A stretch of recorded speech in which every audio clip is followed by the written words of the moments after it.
નમસ્કાર વિદ્યાર્થી મિત્રો, સ્ટડી ટાઈમ યુટ્યુબ ચેનલ પર આપનું હાર્દિક સ્વાગત છે. આજે આપણે ધોરણ 11 કેમેસ્ટ્રી ચેપ્ટર 2 પરમાણુનું બંધારણમાં પ્રોટોન અને ન્યુટ્રોનની શોધ કેવી રીતે કરવામાં આવી તે ભણીશું. પ્રોટોન અને ન્યુટ્રોનની શોધ આગળ આપણે જોઈ ગયા કે ઇલેક્ટ્રોનની શોધ કેવી રીતે કરવામાં આવી હતી. તો હવે આમાં આપણે આગળ જોઈએ કે ફેરફારવાળી કેથોડ કિરણ નળીમાં વિદ્યુત વિભાર કરતાં ધન વીજભાર ધરાવતા કણોની શોધ થઈ હતી. તેમને કેનાલ કિરણો તરીકે ઓળખવામાં આવ્યા હતા. તો પહેલાં તો આપણે એ સમજવું પડે કે ફેરફારવાળી કેથોડ કિરણ નળી એટલે શું. તો પહેલાં તમને એ ખબર હોવી જોઈએ કે કેથોડ કિરણ નળી એટલે શું. તો એ જોવા માટે આપણે પહેલાં એ જોઈશું કે કેથોડ કિરણ નળીમાં શું હતું. તો કેથોડ કિરણ નળીમાં ડાબી સાઈડ કેથોડ, જમણી સાઈડ એનોડ અને એમાં શૂન્ય અવકાશ રાખવામાં આવ્યું હતું. શૂન્ય અવકાશનું દબાણ 10⁻³ mmHg. નીચું દબાણ જેમ વધારે એમ શૂન્ય અવકાશ વધુ.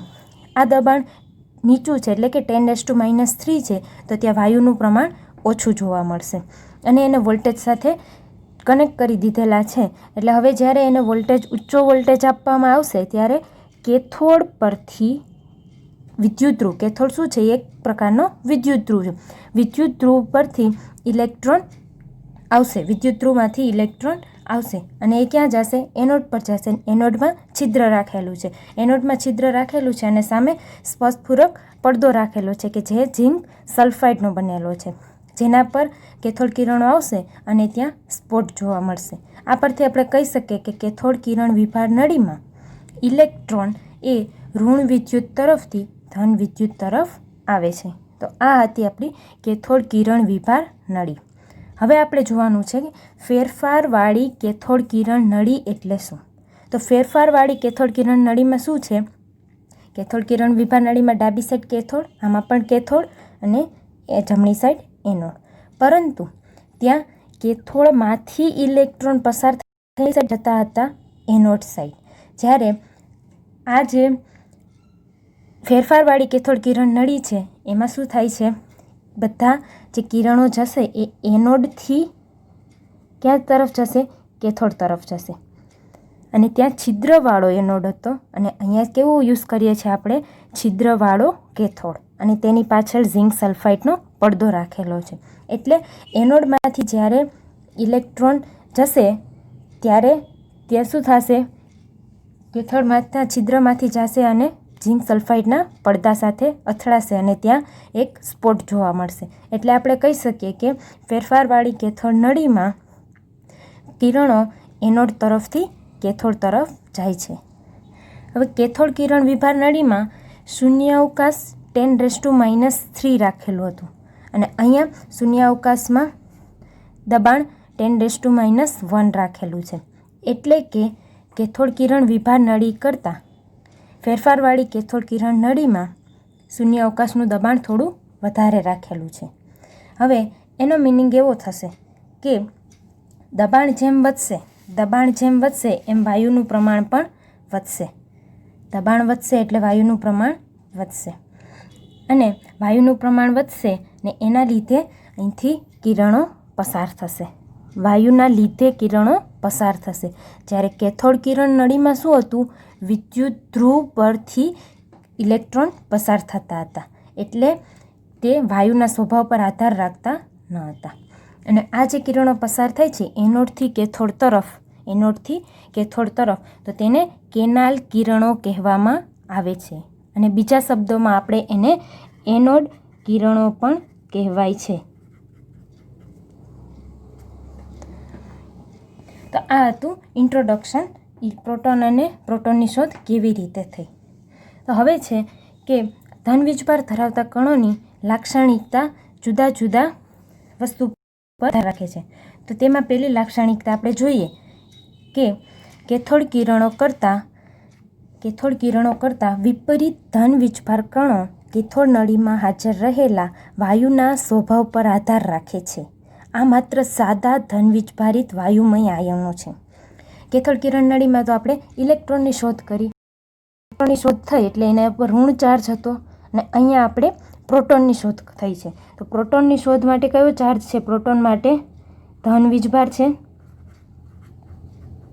એટલે શું કીધું કે કેથોડ કિરણો કરતાં વિપરીત એટલે ઓપોઝિટ ધન વીજભારવાળા કણો કેથોડ નળીમાં હાજર રહેલા વાયુના સ્વભાવ પર આધાર રાખે છે.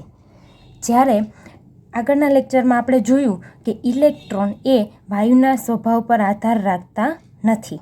તો વાયુના સ્વભાવ પર કેવી રીતે આધાર રાખે છે એ જોઈએ આપણે. આ એનોડ સાઇડ છે, એનોડ ને આ કેથોડ. હવે આનું દબાણ કેથોડ કિરણ વિભાર નળી કરતાં થોડું વધારે રાખવામાં આવેલું છે, એટલે દબાણ વધુ તો ત્યાં વાયુ વધુ જોવા મળશે. જ્યારે દબાણ ઓછું હોય ત્યારે ત્યાં શૂન્ય અવકાશ જેવી કન્ડિશન હોય. શૂન્ય અવકાશમાં વધારે પડતા બહુ વાયુ દ્રવ્ય કોઈ વસ્તુ જોવા મળશે નહીં. એટલે જ આનું દબાણ થોડું વધારે રાખીને ત્યાં શું જોવા મળે છે? વાયુ. હવે વાયુ જોવા મળે છે તો વાયુ શેનો બનેલો હોય? કોઈ પણ વાયુ લો તો એની અંદર ન્યુક્લિયસ આવેલું હોય, એની ફરતે કક્ષા આવેલી હોય. ન્યુક્લિયસની અંદર પોઝિટિવ ચાર્જ, એની ફરતે ઇલેક્ટ્રોન હોય. તો વાયુ છે. આપણે અહીંથી એને વોલ્ટેજ આપીએ છીએ એનોડ પાસે. એનોડ પાસે વચ્ચે શું ભરેલો છે? અહીંયા વાયુ. વાયુ છે એમાંથી વોલ્ટેજ આપશું એટલે આગળ જશે એટલે શું થશે? ઇલેક્ટ્રોન બહાર નીકળશે. બધા ઇલેક્ટ્રોન આવી રીતે વાયુમાંથી બહાર આવશે. ઇલેક્ટ્રોન બહાર આવે તો અંદર કેવો ચાર્જ વધશે? પોઝિટિવ. ઇલેક્ટ્રોન બહાર આવે તો અંદર પોઝિટિવ ચાર્જ વધશે. હવે આ પોઝિટિવ ચાર્જ ધીમે ધીમે કરતો આગળ વધશે. આ પોઝિટિવ ચાર્જ આમ કરતો આગળ જઈને કેથોડ સુધી પહોંચશે. હવે જો કેથોડ છિદ્ર હોય અને પાછળ સ્પર્શપૂરક પડદો લગાવેલો હોય તો ત્યાં શું થશે? સ્પોટ જોવા મળશે. અને આ જે સ્પોટ જોવા મળે એના લીધે આપણે કહી શકીએ કે આ જે એનોડ કિરણો નીકળે છે એ કેવા છે? ધન વીજભારિત આયનો છે. એટલે કીધું કે આ માત્ર સાદા ધન વીજભારિત વાયુમય આયનો છે અને તે વાયુના સ્વભાવ ઉપર આધાર રાખે છે. બીજી લાક્ષણિકતા છે કણોના વીજભાર અને દળનો ગુણોત્તર વાયુ કે જે તેમાંથી ઉદ્ભવે છે તેના ઉપર આધાર રાખે છે. એટલે એનો મતલબ એવો થાય કે પ્રોટોનની જે શોધ થઈ છે ને એ બધા વાયુ ઉપર આધાર રાખે છે, જ્યારે ઇલેક્ટ્રોનની શોધ થઈને એ વાયુ ઉપર આધાર રાખતા નથી. તો કેવી રીતે આ વાયુ ઉપર આધાર રાખે છે તે જોઈએ. તો પહેલાં વીજભાર અને દળનો ગુણોત્તર. કણોના વીજભાર ને દળનો ગુણોત્તર.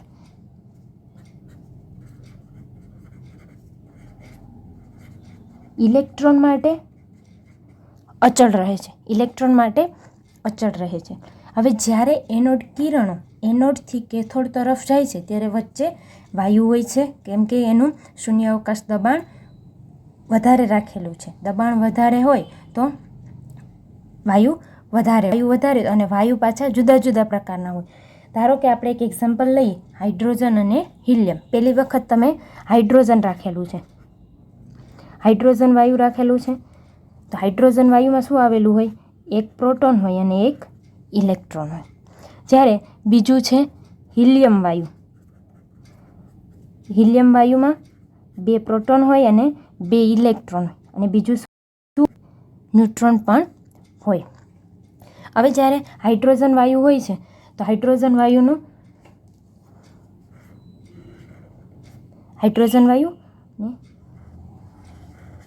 હિલિયમ વાયુ. હાઇડ્રોજન વાયુમાં 1 પ્રોટોન આવેલો છે, હિલિયમ વાયુમાં 2 પ્રોટોન આવેલા છે. તો એનું દળ કેવું થશે? વધી જશે. હિલિયમ વાયુનું દળ વધી જશે. દળ વધી જાય તો દળ વધારે હોય, અહીંયા જે જવાબ આવે એ કેવો આવશે? ઓછો હશે. અને દળ ઓછું હોય તો અહીંયા જે અચળ હોય એટલે કે કોઈ આન્સર તમને મળતો હશે એ કેવો હશે? વધારે હશે. એટલે હાઇડ્રોજન માટે આપણે એમ કહી શકીએ કે જ્યારે ખાલી હાઇડ્રોજન લેવામાં આવે ત્યારે વીજભારના છેદમાં દળનો ગુણોત્તર હાઈએસ્ટ હોય. હાઈએસ્ટ એટલે વધુમાં વધુ હોય. તો કેમ થાય? કેમ કે બધાથી ઓછું દળ કોની પાસે હશે?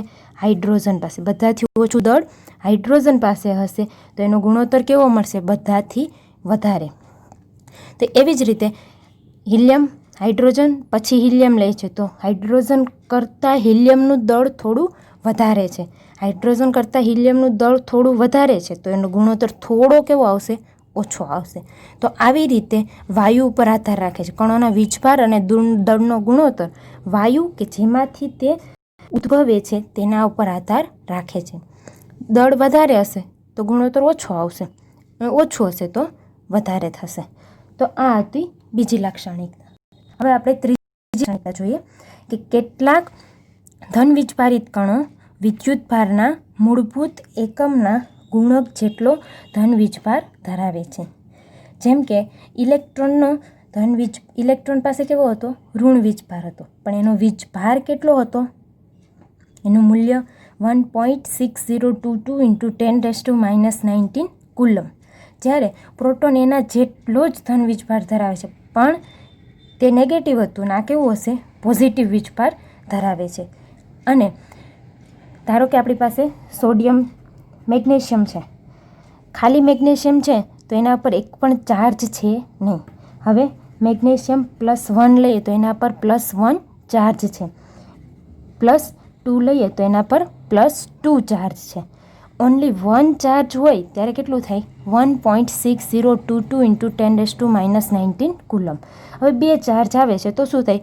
Multiplication into 2 × 1.6022 × 10⁻⁻19 coulomb. તો આ રીતે આપણે કહી શકીએ કે ધન વીજભારિત કણો વિદ્યુતભારના મૂળભૂત એકમના ગુણક જેટલો ધન વીજભાર ધરાવે છે. પછી છેલ્લી લાક્ષણિકતા છે ચુંબકીય અથવા વિદ્યુત ક્ષેત્રોની હાજરીમાં આ કણોની વર્તણૂક ઇલેક્ટ્રોન અથવા કેથોડ કિરણો કરતાં તદ્દન વિપરીત છે. એ તો તમને ખબર પડી ગઈ હશે. વિદ્યુત ક્ષેત્ર આપણી પાસે હોય તો વિદ્યુત ક્ષેત્રમાં એક સાઈડ શું હોય? પોઝિટિવ હોય ને બીજું શું હોય? નેગેટિવ હોય.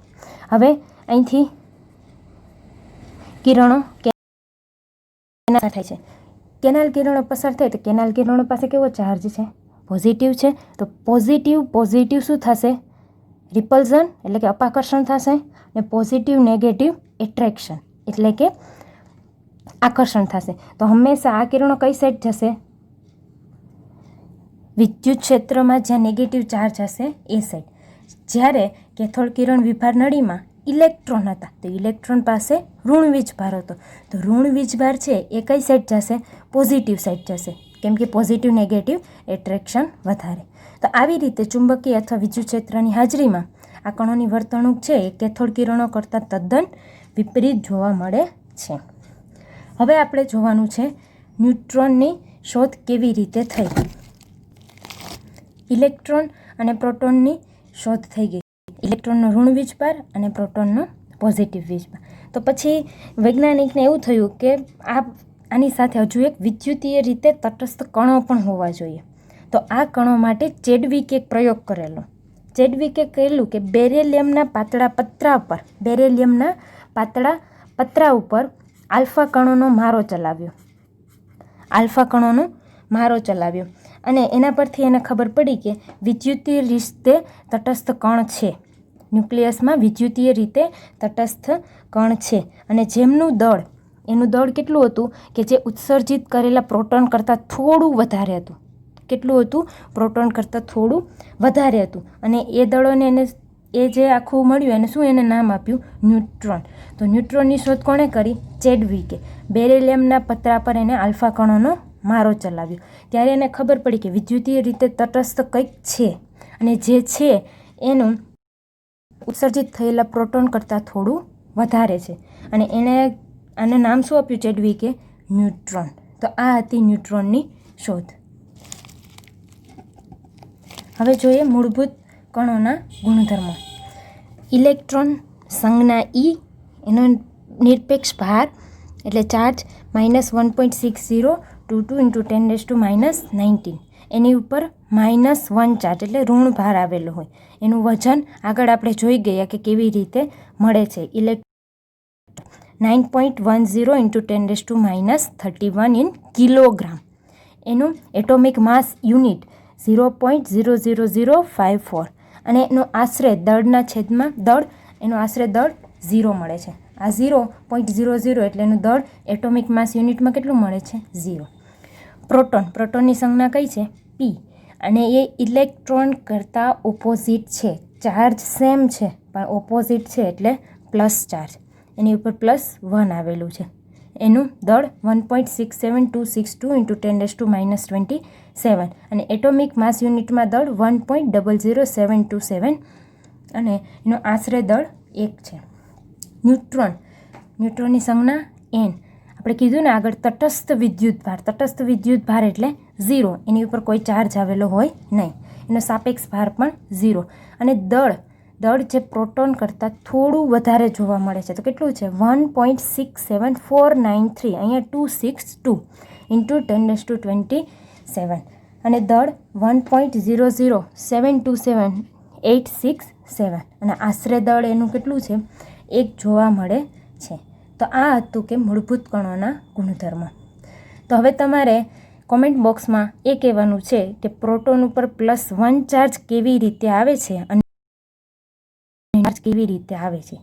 જો આ વિડીયો તમને પસંદ આવ્યો હોય તો લાઈક કરો, સબસ્ક્રાઈબ કરો અને તમારા વધારે મિત્રો સુધી શેર કરો.